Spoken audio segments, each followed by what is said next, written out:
Hello everyone. So for this video I'm going to talk a little bit about spell jars because that is what I actually use when somebody contacts me about domestic violence, racism, bullies, LGBTQIA issues, and I also get a lot of them for self-love and body positivity. But as you can see, this spell jar is one that I've started probably about 2 months ago, and this one is my own personal use, so it is a darker path, but it takes about 6 months in total to create. And I'm not going to get into the whole process of the darker spell jars right now, since we're just beginning this series. I'm going to try to keep it light, but I put this one here as an example of, the size and just for the basic view of what a spell jar can look like. Spell jars are also called witches' bottles. They have been handcrafted and used by practicing witches for centuries to manifest the deepest heart's desires. If you're a baby witch or new to the witchy world, spell jars are a wonderful way to dip your toes into this world and start practicing actual magic.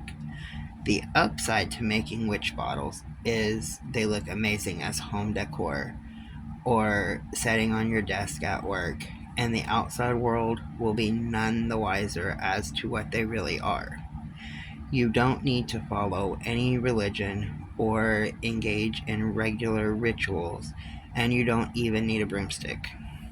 A witch is simply a man or a woman rooted in their power and working in harmony with nature and the universe.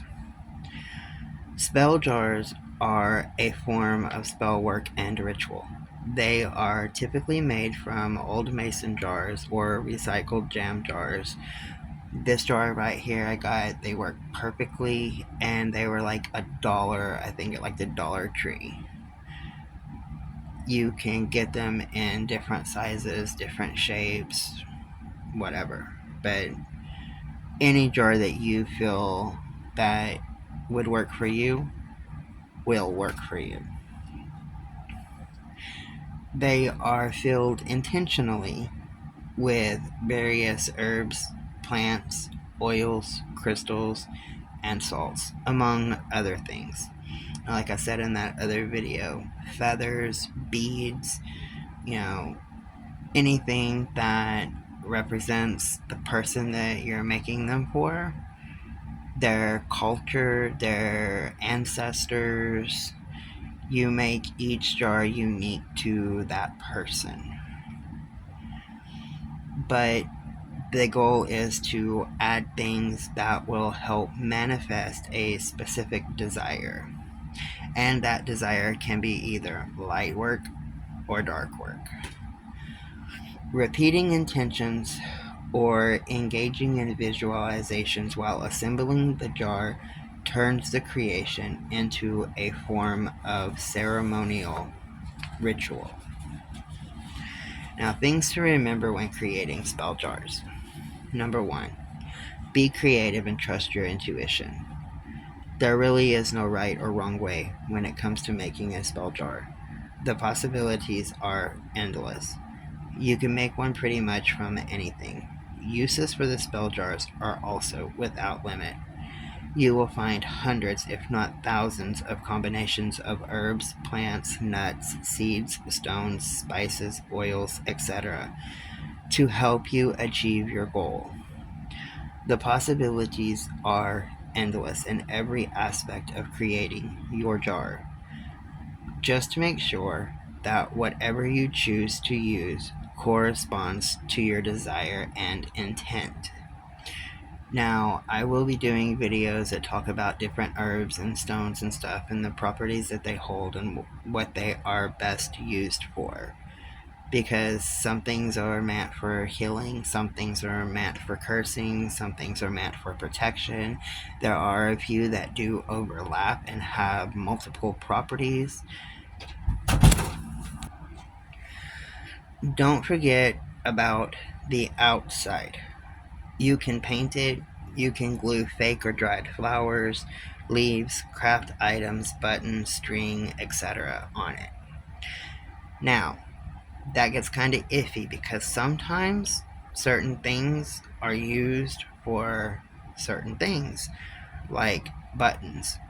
There is a list of things that buttons can represent: the color of the button, the shape of the button, how many holes the button has.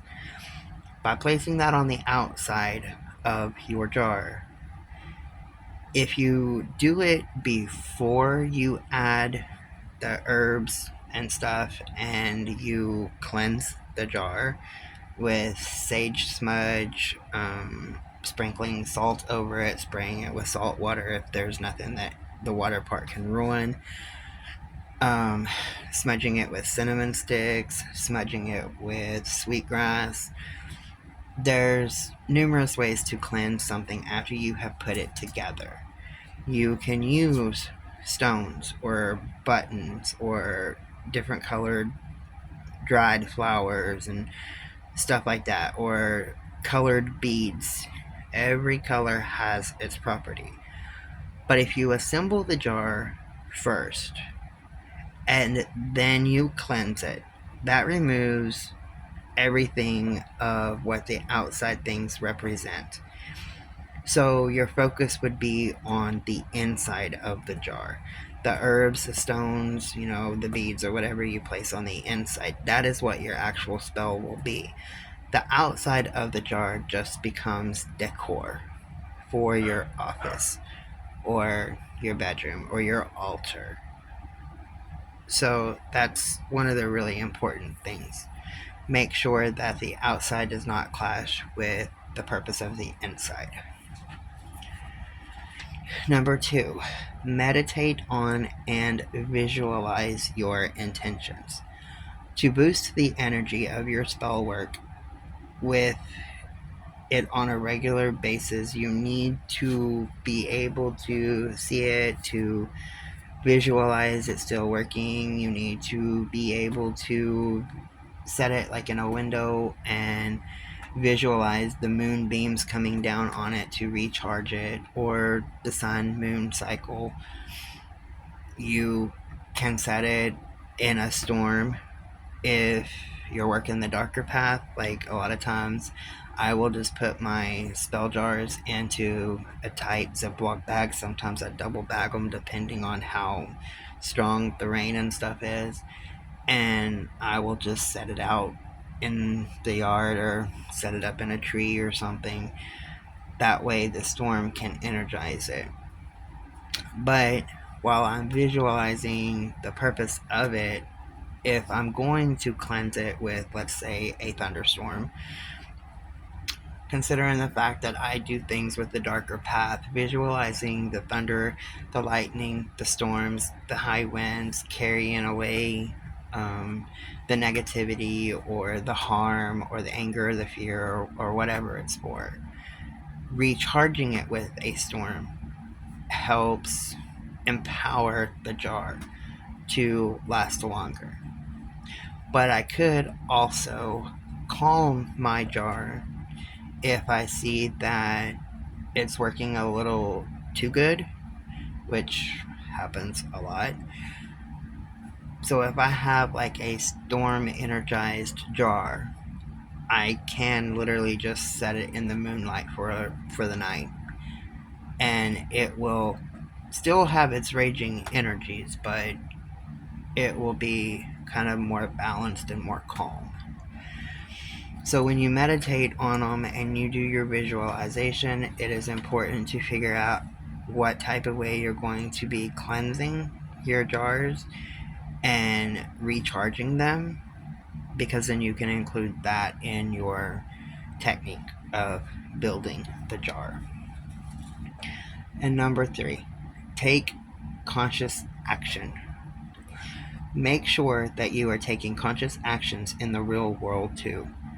For example, if you want to attract a healthy, loving relationship, I'm not talking love spells, Make sure you are putting time in meeting new people. If you want to grow your business, ensure that you are putting time into reaching new potential customers and clients.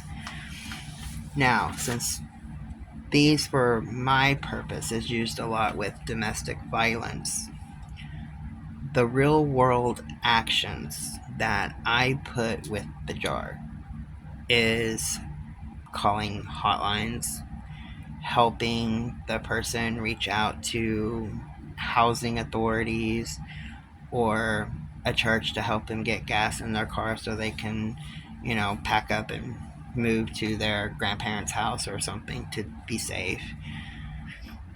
When they are used for things like against an abuser, it's very important to also follow through with protective orders, you know, police reports, gathering your hospital files and stuff that you can use in court, filing for custody of your children. Anything that you do in the real world will help the magical world do its thing, and vice versa.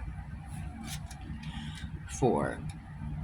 Believe in the power of your spell jar. One of the most important things that you can do is believe. Believe in your own strength and powers from within, your intuition, your ability to make things happen. Believe in the universe and believe it will all come together as it should. I don't really follow any type of deity, so my belief always falls in line with my ancestors. I know my ancestors are always around me. I know that they are always helping me. I know that they're always guiding me. They're always protecting me. So whenever I do one of these jars, I know for a fact that my ancestors are going to be linked to them. And even if I make a jar for somebody else, they can link their ancestors and stuff to it as well, or their deity, or, their guardian angel, or their guardian demon, or whatever it is that they follow and they believe in. They can link that to their jar once they receive it. But my ancestors are always attached to it as well. I will be uploading another video, or I don't know if I'm going to do them separate. I may end up doing 2 or 3 minute videos and just posting a lot of those. That way each spell jar has its own video for whatever somebody is looking for. But I may end up combining 2 or 3 different types of the same kind of spell jar, like 2 or 3 for anti-bullying, or 2 or 3 for leaving a situation, 2 or 3 for self-love.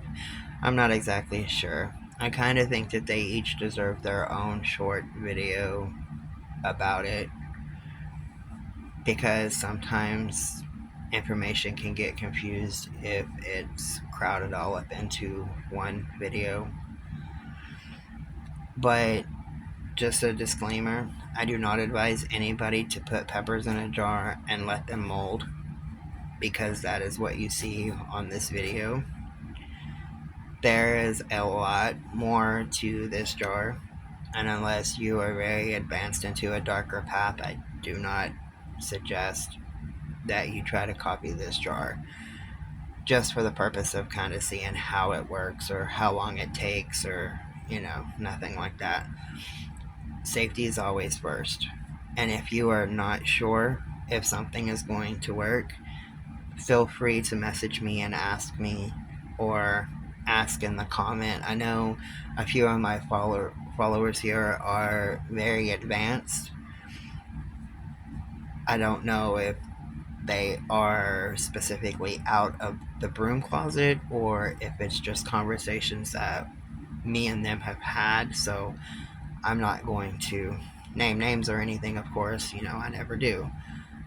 But if you have questions or you need an example of something, if any of the family here that subscribes, if you have answers to anybody's questions or anything, feel free to answer them, because not everybody follows the same path. Everybody has different paths, and different things work for different paths and different beliefs. And sometimes it's good for, especially a beginner that is starting to work with spell jars and stuff, to get an idea of how different things work from different people's perspectives and experiences.